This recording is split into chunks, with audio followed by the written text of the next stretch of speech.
Hello students, तो आज हम लोग फिर से लेकर आए हैं भारत में यूरोपीय कंपनी का आगमन। तो भैया भारत में यूरोपीय कंपनी का आगमन का ये थर्ड पार्ट है। और आप अगर इससे पहले दो पार्ट नहीं देखे हैं तो पहले उसे देखिए, फिर आप इसे देखिएगा तो ज़्यादा समझ में आएगा, है ना। क्योंकि सब एक दूसरे से क्या हुआ है, जुड़ा हुआ है, लिंक है एक दूसरे से। तो आप क्या होगा कि जब देखिएगा पहला पार्ट दूसरा पार्ट तो आपको ज़्यादा समझ में आएगा, ठीक है। और दूसरी बात यह है कि आप लोग देख लेते हैं और तो एक काम कीजिए, पहले आप इसे जो भी नए हैं वो लोग आप सब्सक्राइब कर दीजिए, क्योंकि इसमें सब्सक्राइब जो है बहुत ही कम है। तो आप पहले से सब्सक्राइब कर दीजिए, फिर आप दे सकते, ठीक है। हालांकि नहीं कीजिएगा बेहतर है आपके लिए, कोई बात नहीं। तो ये हमारा आपको पता ही है, ये बिहार बीपीएससी का आपको ये चल रहा, हम लोग फोकस करके चल रहे हैं कि बीपीएससी के हिसाब से। हालांकि ये बहुत सारे कॉन्सेप्ट में भी काम आते हैं। हालांकि चलिए देखते हैं। तो हम लोगों ने क्या सीखा था, भारत में यूरोपीय कंपनी का आगमन। भारत में यूरोपीय कंपनी का आगमन में हम लोगों ने देख लिया था कि किस प्रकार पुर्तगाल जो है कहाँ पहुँच जाता है, आपका एक जगह पर जो है केनिया, और केनिया पर पहुंचकर किससे मिलता है, अब्दुल मजीब नामक व्यक्ति से मिलता है। और अब्दुल मजीब से वो ये कहाँ के रहने वाले थे, ये आपका गुजरात के रहने वाले थे। ये व्यापार करने के लिए गया था केनिया में। कल हम लोगों ने इतना तक देख चुके हैं, है ना। अब आगे की स्टोरी अब यहाँ से शुरू होगा कि अब्दुल मजीद किस प्रकार उसको लेके जाएगा आपका जो है वास्को डी गामा को, किधर, भारत। तो वास्को डी गामा ने इसके ऊपर शर्त रखा कि मैं तो भारत ले जाऊंगा, बट कंडीशन है। कंडीशन क्या है, कंडीशन ये है कि उसे भी पैसा चाहिए भारत ले जाने के लिए। तो इधर तो ये बहुत दिन से आया था ना, क्योंकि बहुत ही कम पैसा लेकर आया था Vasco D gamma. Vasco D gamma इतना पैसा ऑलरेडी ये 2-3 महीना से सफ़र करके आ रहे थे, तो ऑलरेडी पैसा खर्च हो चुका था और उसके पास ज़्यादा पैसा था नहीं। तो जितना भी पैसा था तो अब्दुल मजीद को पैसा दिया और चीज़ों को समझा कि चलो मैं दे देता हूँ, अपना काम होना चाहिए। क्योंकि उसका मेन मकसद क्या था, भारत की खोज करना। और ये भारत की खोज के लिए कौन सबसे अहम भूमिका निभाने वाला था, तो ये निभाने वाला था अब्दुल मजीब जो है, ये क्या निकाला, इसका अहम होना पार्ट था। क्योंकि ये अगर नहीं ले जाएगा तो शायद इसको भारत नहीं मिल सकता है, लेकिन बहुत देर लगेगा। लेकिन ये तो डायरेक्ट देखा हुआ है, तो इसने बोला चलो मैं देता हूँ। और फिर क्या किया, अब्दुल मजीब ने इसको Christopher Columbus, Vasco D gamma को क्या किया, यहाँ से भारत ले जाता है। अब भारत जो ले जाता है तो ध्यान समझिएगा, भारत का जो ड्राइंग है इस प्रकार है। तो भारत इस प्रकार है ना। तो ये भारत में सबसे पहले जो है अब्दुल मजीद कहाँ ले जाता है, ये वास्को डी गामा को, तो यहाँ पर ले जाता है। यहाँ पर एक केरल है, क्या है, केरल में ले जाता है। कहाँ ले जाता है, केरल में। ओके, अब केरल में कहाँ पर, अब पूछेगा केरल में कहाँ ले गया, तो केरल में सबसे पहले ले गया कालीकट। कहाँ पर ले गया, कालीकट। ये कालीकट बंदरगाह है। कहाँ है, बंदरगाह है। बंदरगाह क्या होता है समझता है ना, जहाँ जहाज, पानी जहाज जाकर रुकता है, उसी को बंदरगाह बोलते हैं। तो कालीकट बंदरगाह के पास जाकर वहीं यहाँ पर गया। और इस समय जो कालीकट का जो बंदरगाह पर ले गया, वहाँ पर ये जो केरल है, केरल में एक राजा हुआ करता था। यहाँ पर कालीकट जो जगह है, यहाँ ये किसी एक राजा, उस समय क्या था, भारत में हर छोटा जगह पर, जैसे केरल, तमिलनाडु, सबका अलग अलग राजा हुआ करता था। उसी प्रकार केरल का उस समय राजा था जामोरिन। क्या नाम था, जामोरिन थे यहाँ का राजा। ये कौन था, राजा था। कहाँ का था राजा, ये कालीकट का राजा था, यानी केरल का राजा था ये। अब केरल बोलो या फिर कालीकट, बात एक ही है ना। तो यहाँ पर राजा के पास ले गया। ये जामोरिन जो है बहुत ही मतलब क्लियर एंड कट करने वाला व्यक्ति था। क्लियर कट मतलब उसको ज़्यादा चापलूसी वाला व्यक्ति पसंद नहीं था, बहुत ही ईमानदार व्यक्ति था, अच्छे व्यक्ति थे मतलब ये, ठीक है। तो वास्को डी गामा सबसे पहले क्या है, अब देखिए एक चीज़ बोलूँ, अब ये कालीकट जो है अभी बोलिएगा, अभी कालीकट कहाँ पर है, तो अभी कालीकट जी आपको नहीं मिलेगा, ठीक है। इसका नाम चेंज हो गया है। अभी कालीकट का जो है फिलहाल में नाम को जो है ना, इसका चेंज करके कोझीकोड कर दिया है। क्या कालीकट का नाम क्या चेंज कर दिया, कोझीकोड। क्या कर दिया, इसका नाम चेंज करके कोझीकोड इसका नाम है अभी फिलहाल, वर्तमान नाम इसका कोझीकोड है। तो आप केरल में कोझीकोड है, अभी कालीकट हटा दिया है, ठीक है। तो आप सोचिएगा ना, जो गूगल में मार देता है तो ये पहले का नाम था, अभी कोझीकोड वो कर दिया। क्लियर है यहाँ तक। अब यहाँ देखिएगा जामोरिन से कौन मिलता है, यहाँ पर जामोरिन से मिल रहा है आपको, ये आपको वास्को डी गामा। और वास्को डी गामा ने गया और जामोरिन जी से मुलाकात की। जामोरिन से मुलाकात करने के बाद आपको क्या हुआ कि वो, मैंने पहले बोल दिया, ये क्या ऐसा है, ये जिसको तारीफ पसंद नहीं, जो सच है वो सच, उसको झूठा तारीफ पसंद नहीं था जामोरिन को। अब ये क्या किया था, सबसे पहला चीज़ तो ये वास्को डी गामा ने क्या किया है, अपने साथ कुछ सामान लेकर गया था, जो कि उसका पैसा वगैरह तो उतना था नहीं। तो ये क्या लेकर गया था, मान लीजिए 50 टोपी रखा था अपना पास। क्या रखा था, 50 टोपी, एक चेयर, एक ठो कुर्सी भी लिया था। अब ये दोनों चीज़ लेकर अभी किसको दिया, बोला कि राजा साहब मैंने ये आपके लिए खास करके लाया हूँ पुर्तगाल से। अब ये समझ गया राजा कि भाई ये तो झूठ बोल रहा है, भाई इतना दूर से सिर्फ टोपी और कुर्सी लेकर आया है, हालांकि उसका पास था नहीं, उसका सारा पैसा तो लूट लिया था भाई, पैसा तो ले लिया था अब्दुल मजीद ने, क्योंकि उसको क्या भारत दिखाने के लिए पैसा मांगा था और सारा पैसा तो वो लूट लिया। अब इसको क्या बताए राजा को कि मेरा पास पैसा नहीं है और मुझे पैसा लूट लिया पहले से ही, तो नहीं, उसने जो था उसने सोचा कि मैं यही तोहफा दे देता हूँ जामोरिन को। और इसने क्या किया, जामोरिन को बोला कि मुझे पता है आपका जो तारीफ बहुत किया, यानी जामोरिन को क्या किया, बहुत तारीफ किया कि आप बहुत ज़्यादा क्या है सफल व्यक्ति हैं और बहुत ही ज़्यादा मतलब आपका नाम जो है पुर्तगाल तक आपका नाम चलता है।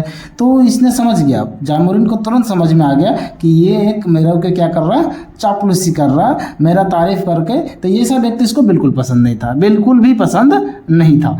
तो इसको समझाया, देखो मुझे कोई तारीफ की ज़रूरत नहीं है और तुम जो काम करने के लिए डायरेक्ट बोलो, ठीक है। लेकिन इसने माना नहीं, ये सोचा नहीं मैं तारीफ कर दूंगा तो ज़्यादा ही अच्छा रहेगा, मेरे लिए बेस्ट रहेगा। लेकिन उसने माना नहीं और लास्ट में जाकर जामोरिन ने इसको एक सख्त आदेश दिया कि देखो अभी तुम जो आए हो पुर्तगाल से, अभी का अभी निकल जाओ। इसको तो दिक्कत था भाई, पैसा तो नहीं है, कुछ भी नहीं खाने को, अब क्या कैसे जाए। फिर उसने बहुत रिक्वेस्ट किया कि भाई मुझे थोड़ा टाइम दीजिए। तो फिर उसने जामोरिन ने कहा एक काम करो कि तुम्हारे पास जो भी टोपी है कुर्सी है वो बाज़ार में बेच दो, बाज़ार में बेचो, जो भी तुम्हारे पास सामान है बाज़ार में बेचो और उसका कुछ टैक्स, जो वो टैक्स भी दे के भर के जाना और जितना जल्दी हो सके तुम जाओ। समझ में आया? तो बोला ठीक है। फिर इसने इसका पास जो भी सामान था, जितना भी सामान लेकर आया था, हालांकि जो है राजा, ये जो है वास्को डी गामा 3 जहाज़ लाया था। कितना जहाज़ लाया था? 3 जहाज़ लाया था। जबकि 3 जहाज़ में से एक जहाज़ जो है, एक तो जो जहाज़ था वो रास्ता में ही टूट गया, तूफान के कारण ये एकदम नष्ट हो गया था। उसके पास बचा कितना जहाज़? 2 जहाज़ था बेचारा के पास, 2 जहाज़ था, एक जाना भी था वापस। तो इसमें जितना भी जो इम्पोर्टेंट था, कीमती सामान था, वो सारा का सारा क्या किया, बाज़ार में बेच दिया। बाज़ार में गया और बिक्री कर लिया सारा का सारा सामान क्या किया, बाज़ार में लेकर गया और बिक्री करना शुरू कर दिया। और जो भी आता जो पैसा आता तो उसका उसने क्या किया, एक्सचेंज में उसने मसाला खरीद लिया। क्या खरीद लिया? मसाला, क्योंकि इसका मेन मकसद तो मसाला ही था, याद है या नहीं है? तो इसका मेन मकसद क्या था? मसाला ही था। तो ये मसाला खरीदने लगा। अब ये मसाला खरीद लिया और सारा मसाला खरीद कर कहाँ चला गया वापस, क्योंकि इसको जाना था। तो ये फिर वापस चला गया आपका पुर्तगाल। और ये अगर पूछ सकता है आपसे कि पुर्तगाल जो था, वास्को डी गामा जो था, वो भारत में कितने दिन तक रहा, अगर आपसे पूछे कि भारत में कितने दिन, तो ये पुर्तगाल, ये जो वास्को डी गामा थे वो भारत में 2 से 3 महीना, अगर सीधा सीधा लगभग 3 ऐसा बोल सकता तो लगभग 3 महीना तक था। और ये क्वेश्चन एग्जाम में पूछा गया है, आपको बीपीएससी का एग्जाम में पूछा था इस बार कि ये फर्स्ट टाइम जब ये वास्को डी गामा आया था तो ये कितने दिन तक लगभग रहे थे, ये 3 महीना का लगभग में रहे थे, ठीक है। उसके बाद वो चले गए थे। तो ये सारा का सारा इसका स्टोरी था। अब यहाँ पर देखिए, अब जब यहाँ से जाते हैं कहाँ, जब वास्को डी गामा वहाँ से वापस जाता है तो आपको पता ही है कि वहाँ का जो पुर्तगाल का राजा था वो कौन था, वहाँ से यहाँ से जो कौन गया था, याद है कुछ? तो वहाँ पर पुर्तगाल का जो राजा है वो राजा था आपको इमैनुअल। कौन था? इमैनुअल प्रथम था। कहाँ का राजा था ये भाई? तो ये था आपका पुर्तगाल का राजा। अब ये इमैनुअल प्रथम जो है, जब वो देखा कि वास्को डी गामा सफल होकर यानी भारत की खोज करके आया है, कहाँ से आया है? भारत की खोज करके आ रहा है, तो सारे का सारा पुर्तगाल वासी क्या किया इसको, मतलब क्या बोलता है उसको, पूरा का पुर्तगाल वासी गया इसको मतलब रिसीव करने के लिए कि हाँ जैसे ही वो आएगा जहाज से तो बंदरगाह पर के पास गया और राजा सहित गया इसको लेने, इसको सम्मान सहित लेकर आया राज दरबार में, बहुत अच्छा से इसको क्या किया आपका स्वागत किया। और इतना ही नहीं, राजा ने क्या किया, राजा ने जो वास्को डी गामा है, वास्को डी गामा को अपने सामने मतलब ये राजा यहाँ बैठा और ठीक सामने में एक और कुर्सी लगवाया, दो कुर्सी यहाँ पर लगवाया, एक कुर्सी इधर, और दोनों कुर्सी इधर में ये राजा बैठा और इधर में बोला ये यहाँ पर कौन बैठेगा? Vasco D gamma. इतना खुश था क्योंकि इसको नहीं पता था कि भाई भारत में, लेकिन ये सफल होकर आया था क्या? नहीं, ये तो असफल होकर आया बेचारा, उतना सक्सेस नहीं हुआ है ना। तो ये दोनों एक दूसरे को क्या किया, आपको बैठ के दोनों सामने में बैठा, बोला इतना इज्जत इसको दिया। बोला यार एक काम करो, अभी का अभी पुर्तगाल का जो इमैनुअल प्रथम था उसने बोला एक काम करो, जस्ट अभी ये घोषणा किया कि आज से इसको प्रतिवर्ष, हर साल यानी एवरी ईयर्स, प्रति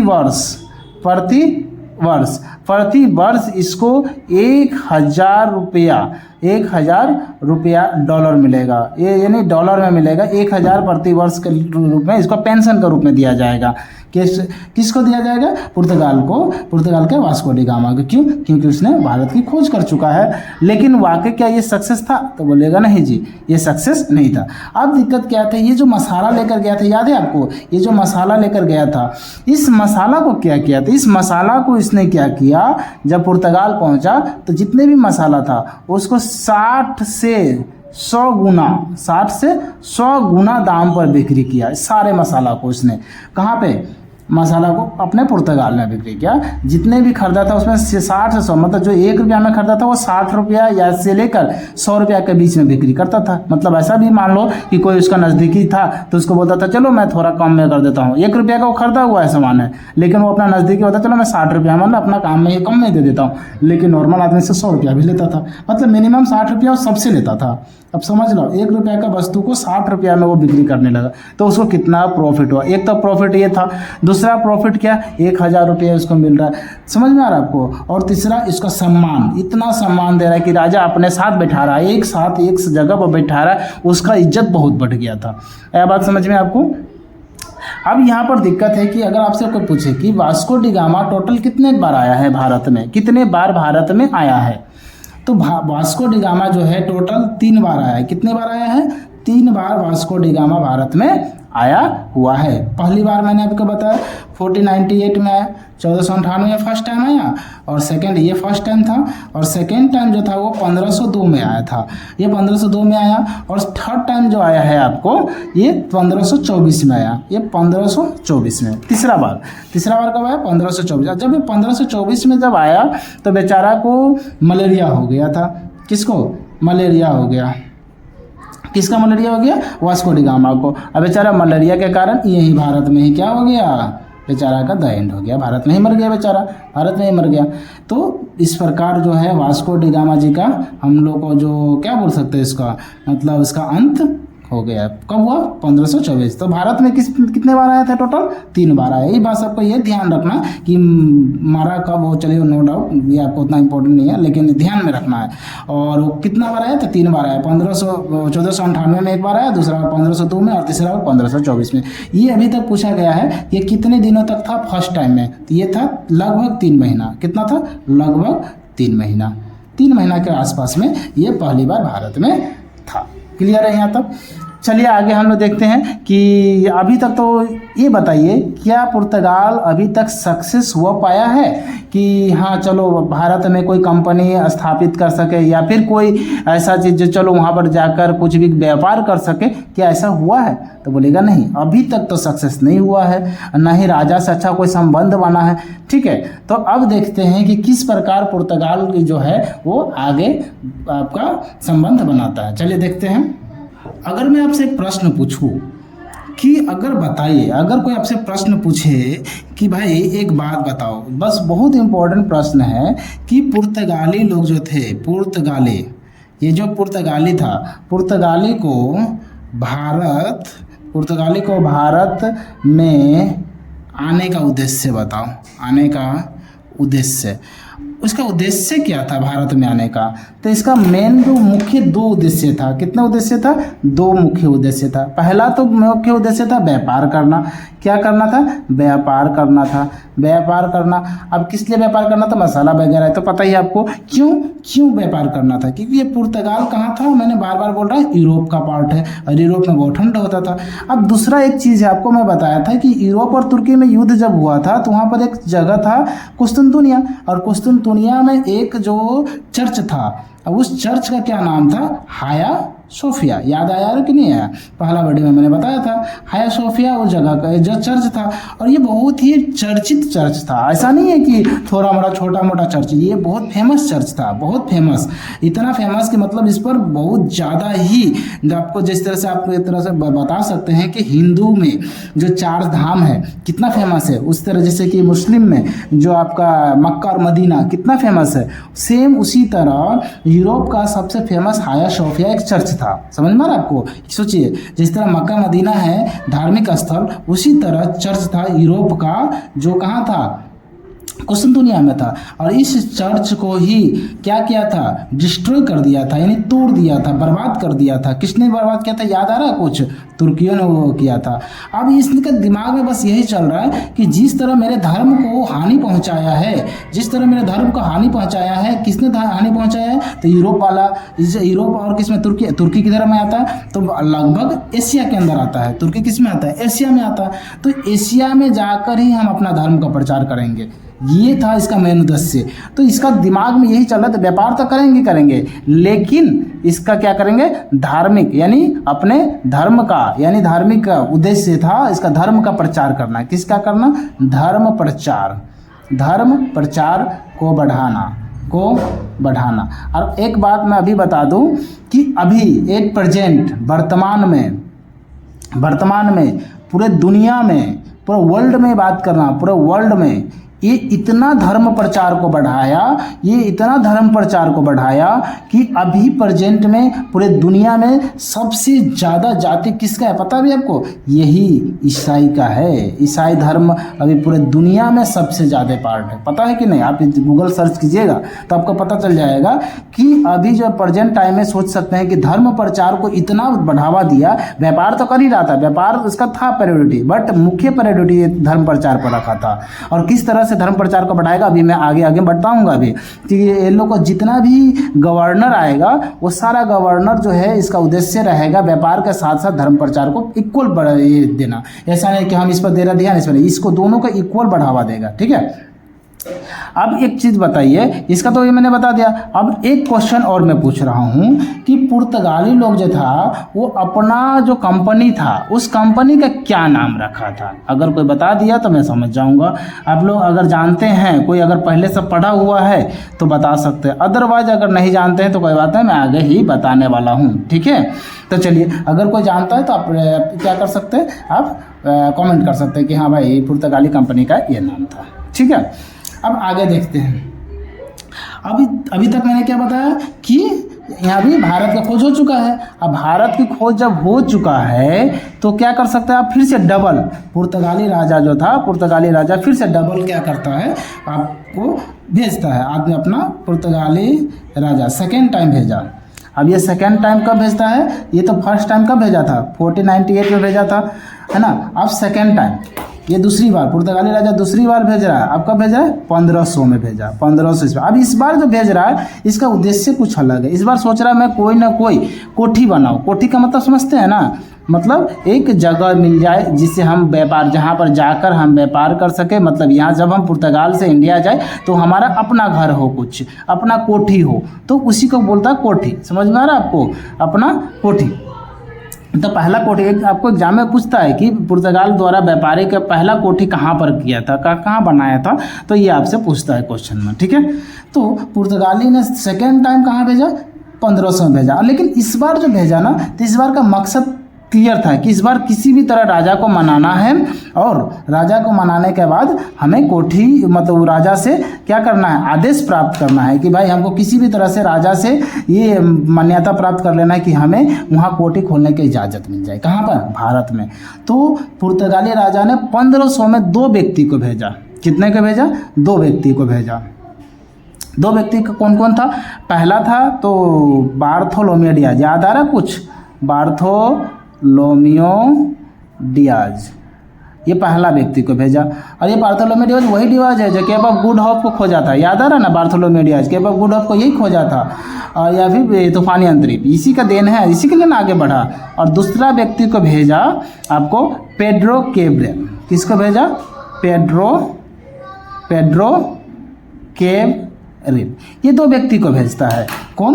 पुर्तगाली राजा। कब भेजा? 1500 में भेजा। और ये दोनों व्यक्ति को भेजा था। ये पेड्रो कैब्रल कौन था? आप थोड़ा सा समझिए। ये जो पेड्रो कैब्रल है, ये ब्राज़ील का रास्ता को खोजा था। किसका राजा का ये रास्ता खोजा था? ये पेड्रो कैब्रल ब्राज़ील का रास्ता खोजा था। ध्यान में रखिएगा, आपको ब्राज़ील का रास्ता खोजा था। रास्ता का खोज कौन किया था? पेड्रो कैब्रल ही नहीं खोजा था। ठीक है। अभी पेड्रो कैब्रल ने क्या किया, ये कितने तो दोनों ने मिलकर 13 जहाज, कितने जहाज?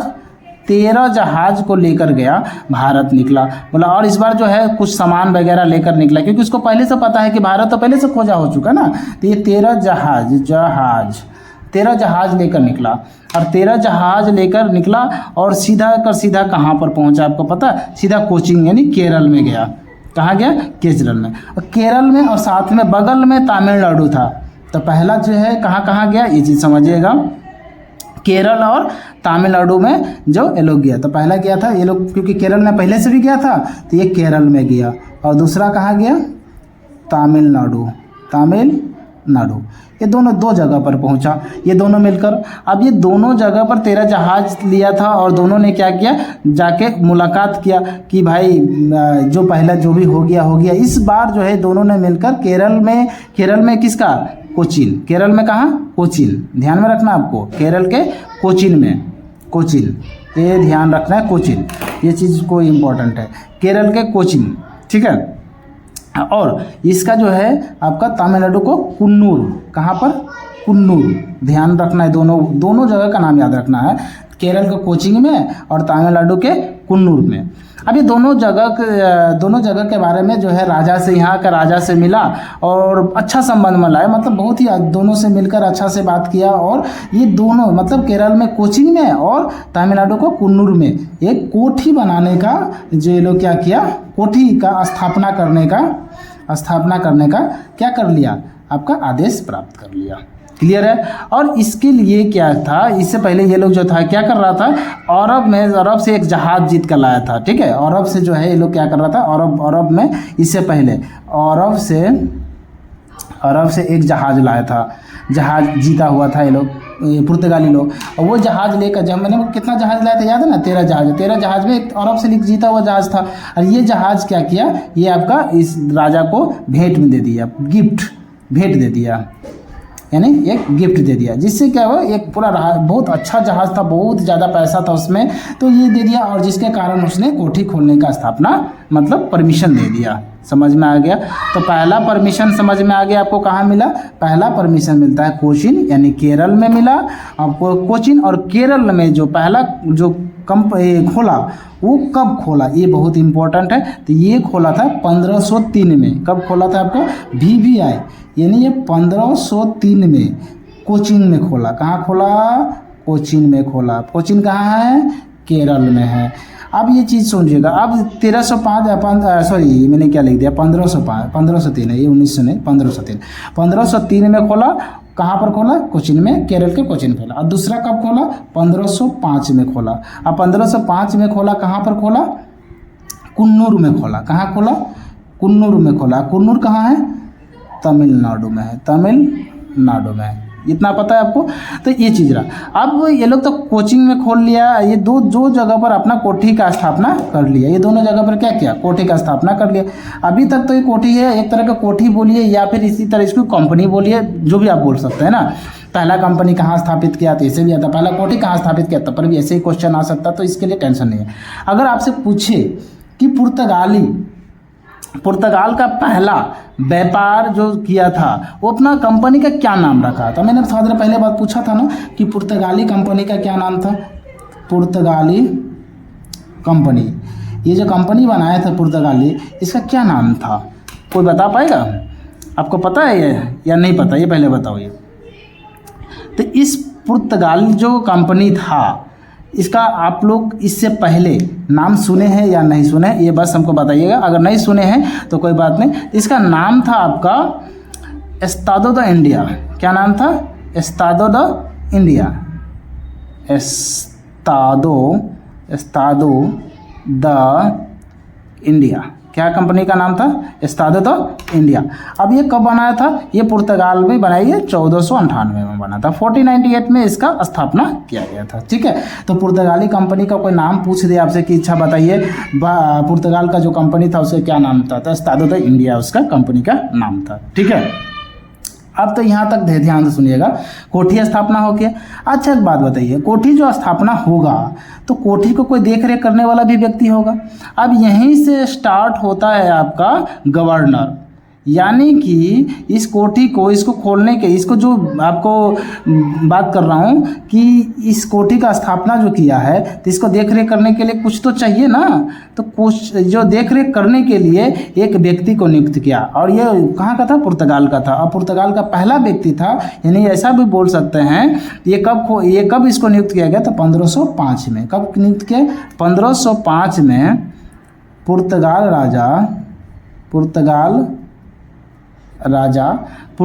राजा ने पहला गवर्नर नियुक्त किया। और वो जानते हो कौन था? Francis de Almeida. क्या नाम था इसका? Francis de Almeida. Francis de Almeida. अब ये जो था ये 1505 से लेकर इसका जो कार्यकाल था ये कितना दिन रहा? ये 1505 से लेकर ये 1509 तक था। ध्यान से समझिएगा। ठीक है, अब ये 1505 से 1509 तक का इसका शासनकाल रहता है। ये अपना ये जो आपका गवर्नर रहता है ये कब से कब तक था? 1505 से 1509 तक का ये गवर्नर फ्रांसिस द अल्मीडा था। ठीक है, इस चीज़ों को ध्यान रखिएगा। फ्रांसिस द अल्मीडा का जो कार्यकाल है, फ्रांसिस द अल्मीडा भी आया। जितना भी मैं बता रहा हूँ बहुत अच्छा से समझिएगा।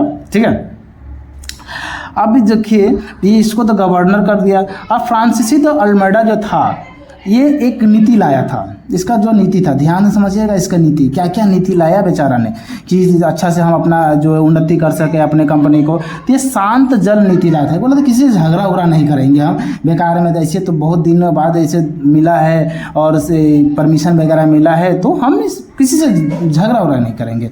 तो ये पहला नीति लाया था शांत जल नीति। इसी को बोलता है काम वाटर पॉलिसी। ठीक है, काम वाटर पॉलिसी। अब पूछे कोई अगर आपसे ऐसा पूछ ले कि बताइए भैया कि काम वाटर पॉलिसी या शांत जल नीति जो है कौन लाया था, तो कौन लाया था? हाँ, फ्रांसिस द अल्मीडा। इतना याद रहेगा। तो फ्रांसिस द अल्मीडा क्या क्या लाया? अब देखिए ध्यान से समझिएगा, लेकिन इतना भी आसान नहीं था।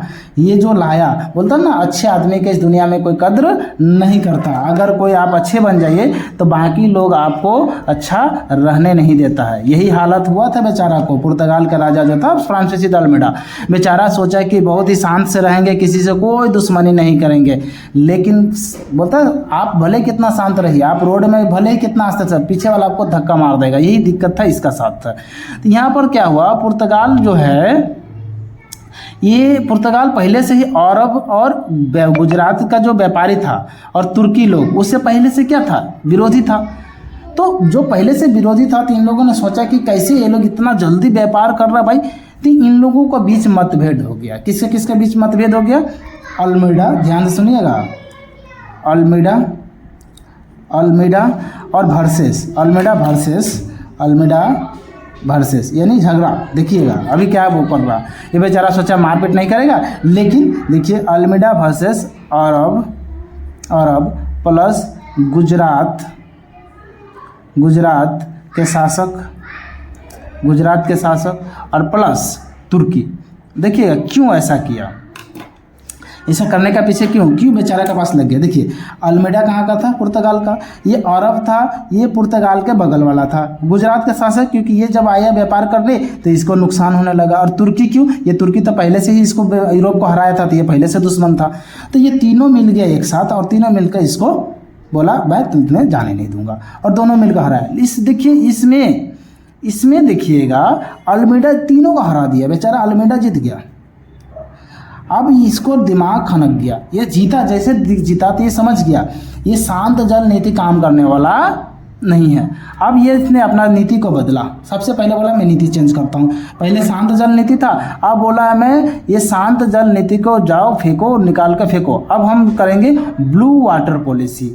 ठीक है, क्या करेंगे, ब्लू वाटर पॉलिसी, मतलब कोई शांत उंत नहीं, अब जो जैसा करेगा मैं वैसे करूँगा। और एक चीज़ और किया, इसने कार्टेज पद्धति लागू कर दिया। क्या लागू कर दिया, कार्टेज पद्धति। अब ये कार्टेज पद्धति क्या है, ये 3 चीज़ लागू किया, शांत जल नीति पहले किया, फिर ब्लू वाटर पॉलिसी किया और फिर कार्टेज पद्धति। कार्टेज पद्धति का मतलब क्या होता है समझिएगा। कार्टेज पद्धति उसको बोलता है कि अगर आपको समुद्र में जीत, देखिए अरब क्या था, अरब तो समुद्र के अंदर था, ये समुद्र में है ना, यहीं पर भी जीत हासिल कर लिया। तो बोला आप जितने लोग भी समुद्र से व्यापार करना चाहिए, मतलब अगर तुम व्यापार करना चाहते हो कहाँ में, समुद्र में, तो तुम्हें टैक्स देना पड़ेगा हमें, क्यों, क्योंकि इस पर मेरा अधिकार हो गया। तो उसी को बोला कार्टेज। कार्टेज मीन्स टैक्स आपको देना पड़ेगा। आया बात समझ में। अब जो है इसका जो है कार्यकाल बेचारा का यहीं पर क्या हो जाता है, समाप्त हो जाता है। अब दूसरा जो गवर्नर बेचारा 2001 का 1509 तक हुआ। अब दूसरा जो आता है आपका गवर्नर, पुर्तगाल का सेकंड गवर्नर आता है और उसका नाम जो होता है सेकंड गवर्नर। ये था, ये फर्स्ट का बात बता दिया। अब सेकंड गवर्नर जो था अल्फांसो द अल्बुकर्क था। क्या नाम था सेकंड गवर्नर का नाम, बहुत डेंजर नाम है, अल्फांसो, ये सेकंड गवर्नर था, अल्फांसो दे अल्बुकर्क, ये सेकंड गवर्नर था। अब ये सेकंड गवर्नर था और ये जो था बेचारा, ये आपका फ्रांसीसी द अल्मुडा, ये इससे भी बहुत डेंजर था। ये बहुत डेंजर, वो उतना ज़्यादा इतना नहीं था, वाटर जल पॉलिसी ये सब का जैसा नहीं था, ये बहुत डेंजर था, बहुत ही डेंजर। मतलब ये आते ही क्या किया, सबसे पहले यहाँ पर सबसे पहला काम इसने क्या किया सुनिएगा। ये जैसे ही ये इसका कार्यकाल पहले समझ लेते हैं। इसका कार्यकाल ये 1509 से लेकर 1515 तक था। ये बेचारा ये 1515 बराबर 1900 लिखा जा रहा है। अब ये देखो आते ही पहला काम क्या किया, 1509 में आया और ये 1509 में आया, 1510 में ही क्या किया, गोवा पर आक्रमण कर दिया। कहाँ कर दिया, गोवा पर आक्रमण करके, और आक्रमण नहीं, गोवा को जीत लिया। समझिएगा, गोवा को जीत लिया।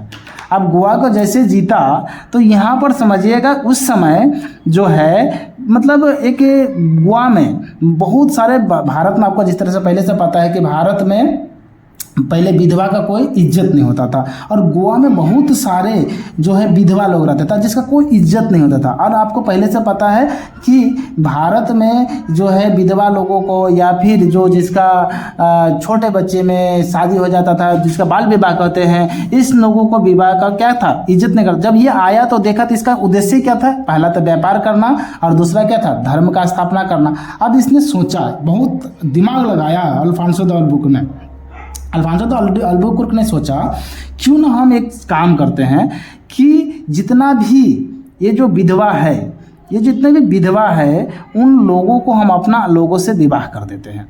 क्या जितना भी विधवा लोग है गोवा में, जितना भी विधवा या फिर भारत में जितने विधवा है, वो जो क्या किया, पुर्तगालियों लोग को बोला, जितना भी उसका जो सेना लोग था, पुर्तगाली जितने भी थे उन लोगों को क्या किया, विवाह करने के लिए बोल दिया। अब जैसे ही विवाह करेगा तो बताइए जो लड़की है वो क्या पुर्तगाली बन जाएगा, और पुर्तगाली बनेगा तो वो उसका धर्म का वृद्धि होगा या कमी होगा, तो वो वृद्धि होगा। तो अगर मैं पूछूं तो ये विवाह नीति भी कौन लाया, विवाह नीति अगर तो आपसे कोई पूछे तो ये भी किसका देन है, आपका अल्फांसो द अल्बुकर्क था। और किससे विवाह करता था? हिंदू महिला से विवाह करता था। ध्यान से समझिएगा, ये हिंदू महिला से विवाह करता था, ठीक है। और जो विधवा होता था, कैसा था?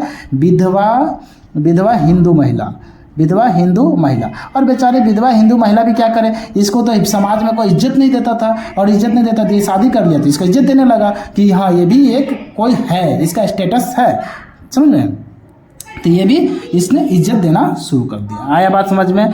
थर्ड पार्ट क्या किया, ये जो है अल्बुकर्क जो था, क्योंकि ये बहुत ही ज़्यादा ही एक कम्युनिटी यानी मुस्लिम से ये बहुत ही ज़्यादा नफरत करता था। ये अल्फांसो द अल्बुकर्क मुस्लिम से बहुत ज़्यादा नफरत करता था। क्यों भाई? मुस्लिम इसका क्या बिगाड़ा था? तो आपको याद है कि जो चर्च जो तोड़ा था वो कौन तोड़ा था? तुर्की। और हम बताए थे कि तुर्की में कौन सा लोग रहते थे? हाँ, इस्लामिक कौन था? मुस्लिम। यानी जितने भी मुस्लिम से ये लोग बहुत ही नफरत करते थे इसी रीजन से, और बहुत ही ज़्यादा नफरत करते थे। और जितने भी सती प्रथा है, सती प्रथा समझते हैं ना? तो सती प्रथा में क्या होता है कि अगर किसी का पति मर जाए और तो उसी के साथ क्या करते हैं, उसकी पत्नी को भी क्या करते हैं, उसके ऊपर एक साथ दोनों को जला देते हैं। जब ये अल्फांसो द अल्बुकर्क देखा कि ये कैसा है कि पत्नी का क्या इसमें दोष है, तो इसने क्या किया, ये सती प्रथा को क्या कर दिया, खत्म कर दिया। कहाँ से? क्योंकि इस पूरा अधिकार गोवा में सीखा था, तो सती प्रथा को खत्म कर दिया। देखिए एक तरह से अच्छा भी कर रहा है, आपको लग रहा है अच्छा ये तो बहुत बढ़िया काम कर रहा है, लेकिन अच्छा के जगह पर ही अच्छा, जब भी आपको ऐसा लगे कि अच्छा काम कर रहा है, साथ में अपना क्या कर रहा है, हाँ अपना अधिकार भी तो जमा रहा है ना, वो भी तो ध्यान दीजिए कि एक जगह के बाद दूसरे जगह भी देखिए। अल्बुकर्क जो 1510 में गोवा को जीता, अब उसका मन थोड़ा सा बढ़ गया और उसने क्या किया, 1511 में ही उसने क्या किया, एक जगह था मलक्का, ये मलेशिया के नीचे था, मलक्का जो है वो मलक्का के नीचे था, समझ में। तो 1511 में जो क्या किया, मलक्का को जीत लिया, मलक्का को जीता। और ये कहाँ है मलक्का? ये मलेशिया के नीचे में, अगर आप देखिएगा ना तो वहाँ पर मिल जाएगा, मलेशिया के नीचे है, मलेशिया के नीचे। अब यहाँ पर समझिएगा मलेशिया के नीचे में था। और 1511 में ही नहीं रुका उसने 1515 में फिर क्या किया, हरमुज पर आक्रमण कर दिया।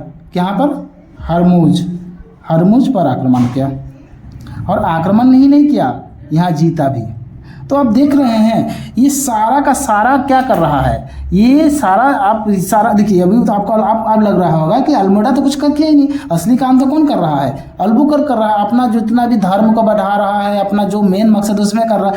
इसीलिए अगर आपसे एग्जाम में क्वेश्चन पूछ दे कि पुर्तगाल का जो है, पुर्तगाल को शक्ति का, यानी पुर्तगाल में शक्ति का वास्तविक संस्थापक किसे माना जाएगा, पुर्तगाल का शक्ति देने का वास्तविक संस्थापक, यानी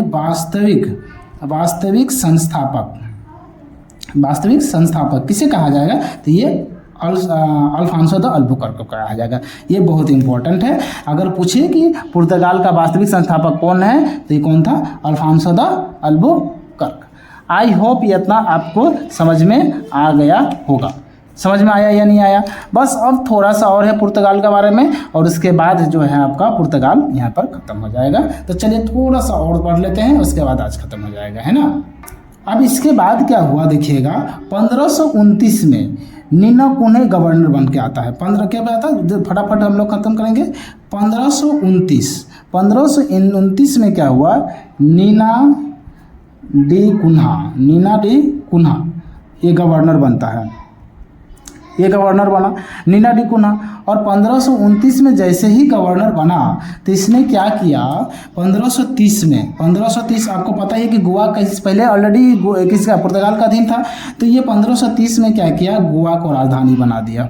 गोवा को राजधानी, अपना राजधानी कहाँ बनाया इसने, पुर्तगाली ने 1530 में गोवा को कौन बनाया, नीना डी कुन्हा। ध्यान रखिएगा, ठीक है। और कुन्हा ने क्या किया, 1535 में द्वीप पर अपना अधिकार जमा लिया। कहाँ पर, द्वीप पर अधिकार जमा लिया, ठीक है, द्वीप पर अधिकार जमा लिया। और फिर से क्या किया, दमन, जैसे द्वीप पर अधिकार हुआ तो ये क्या किया, 1559 पर दमन पर भी अधिकार हो कर लिया, दमन पर भी क्या कर लिया, ये अधिकार कर लिया। ये सब किसका बता रहा हूँ मैं, ये नीना डी कुन्हा के बारे में बता रहा हूँ, ठीक है। अब जो है इतना जो होने के बाद अब देखिए जो है 1540 तक, ध्यान से ये वाला पार्ट समझिएगा, 1540 तक जो है आपका ईसाई का धार्मिक न्यायालय स्थापना कर लिया। 1540 में क्या क्या, ईसाई धर्म का लिए, ईसाई मतलब जो भी कुछ होगा एक न्यायालय ही स्थापना कर लिया, ईसाई धार्मिक न्यायालय, ईसाई धार्मिक न्यायालय, एक धार्मिक न्यायालय का स्थापना कर लिया। अब कौन किया था, उन्होंने ही स्थापना किया न्यायालय, ठीक है। और इसके बाद जो अगर आप बात करें इतना होने के बाद अभी तक पता है 16वीं शताब्दी के स्टार्टिंग होने तक इस लगभग 1/3 व्यक्ति जो है भारत का ईसाई बन चुका था। क्या बन चुका था, ईसाई बन चुका था। अब ये सब इतना समझिएगा कि पुर्तगाल पूरा जोरों शोरों में था कि किसी भी तरह से हमें इसको जीतना है, यानी ईसाई सबको कन्वर्ट कर देना है। क्लियर है। और इस प्रकार जो है आपका आप कैसा प्रभाव रहा आपका, समझ रहे हैं कि पुर्तगाली लोग एकदम ज़बरदस्त प्रभाव दिया। और एक बात और समझ लेते हैं यहाँ पर कि अभी कभी भी आपसे पूछे कि पुर्तगाल जो है भारत को क्या क्या दिया, पुर्तगाल का देन, आखिर पुर्तगाली ने भारत को क्या क्या दिया, है ना। पुर्तगाली ने भारत को क्या क्या, तो सबसे पहला जो है प्रिंटिंग प्रेस, ये भारत को कौन दिया है, पुर्तगाली ने दिया है। तंबाकू, ये कौन दिया है, तंबाकू भी भारत को पुर्तगाली ने दिया है। आलू जो है ये भी भारत को कौन दिया है, आलू वेरी फेमस। टमाटर ये कौन दिया है, पुर्तगाली ने दिया है। गन्ना जो ईख निकलता है, जिसको ईख बोलता है, गन्ना कौन दिया है, पुर्तगालियों का देन है, वहीं से लाया है। लाल मिर्च, ये जो लाल मिर्च है ये भी कौन दिया है, पुर्तगाली का ही देन है। फिर ये पपीता जो है ये भी कहाँ से है। फिर ये जहाज़ का जो निर्माण होता है, जहाज़ जितना निर्माण करता है, ये सब कहाँ का, किसका देन है, ये पुर्तगाल का देन है, ठीक है। और ऐसा माना जाता है, ऐसा अगर माना गया है कि जब तंबाकू लेकर आया था, सर्वप्रथम तंबाकू जब लेकर आया था पुर्तगालियों ने, तो उस समय जो है तंबाकू का अकबर था। भारत में कौन शासन कर रहा था, अकबर। उस समय अकबर था, अकबर के सामने तंबाकू लाया। और तंबाकू एक पुर्तगाली व्यक्ति था, पुर्तगाल का एक व्यक्ति था, उस व्यक्ति का नाम था बर्नेल। क्या नाम था, बर्नेल लेकर आया था। और बर्नेल ने तंबाकू लाया और पुर्तगाल अकबर को बोला, भैया पूरा दरबार में लगा दरबार है, और उसको बोला कि लीजिए एक हुक्का मारिए। तंबाकू लेकर आया, बोला एक हुक्का दीजिए। अब जैसे ही उसने पिया, ये अकबर ने, उसको हल्का सा नशा लग गया एकदम। अब तो इसको लगा, अरे भाई ये क्या, कौन सा चीज़ है, एकदम ज़बरदस्त, एकदम नशा में चूर, एकदम झूम रहा है, अरे लग रहा है कौन सा दुनिया में पहुंच गया। अब उसी समय अकबर ने क्या किया, एक आदेश दे दिया कि एक काम करो, ये जो चीज़ है तंबाकू जो भी नाम है, वो उसने क्या किया, इतना खुश हो गया कि बोला कि एक काम करो, ये जो तंबाकू जो चीज़ है ये हम पुर्तगाल से नहीं, हमारा इंडिया में भी होना चाहिए, और इसका खेती करो। क्या करो, खेती। अब ये खेती करने का आदेश दे दिया अकबर। अब भाई वो तो राजा है उस समय, और पूरा का पूरा उसी समय से तंबाकू का खेती होने लगा। और अभी जो आप लोग तंबाकू देख रहे हैं ये उन्हीं भाई साहब का देन है, बर्नेल का। और इसमें अकबर जो है आपका महान जो अकबर बोला जाता है, उसका भी देन बोल सकते हैं कि अगर न तो खेती करने का आदेश देता, नहीं तंबाकू आता। तो इस प्रकार जो है आपका पुर्तगाल का देन है ये सब। और इसी तरह हम लोग को आज पुर्तगाल के बारे में कंप्लीट हो गया। तो आई होप आप पुर्तगाल के बारे में समझ गए होंगे, किस प्रकार पुर्तगाल भारत में आया, कैसा कैसा अपना स्थापना किया, किस तरह से राज किया। ये थोड़ा लंबी हो गया। नेक्स्ट जो होगा हम लोग देखेंगे डच किस प्रकार भारत में आता है, उसका कैसा कंपटीटर था, वो सब देखेंगे। चलिए आज थोड़ा लंबे हो गया। अगर आप नए हैं तो वीडियो को लाइक ज़रूर कीजिए, सब्सक्राइब ज़रूर कीजिए, जिससे नया वीडियो आपका तक पहुँच जाए। चलिए तब तक ले, जय हिंद, जय भारत, थैंक यू।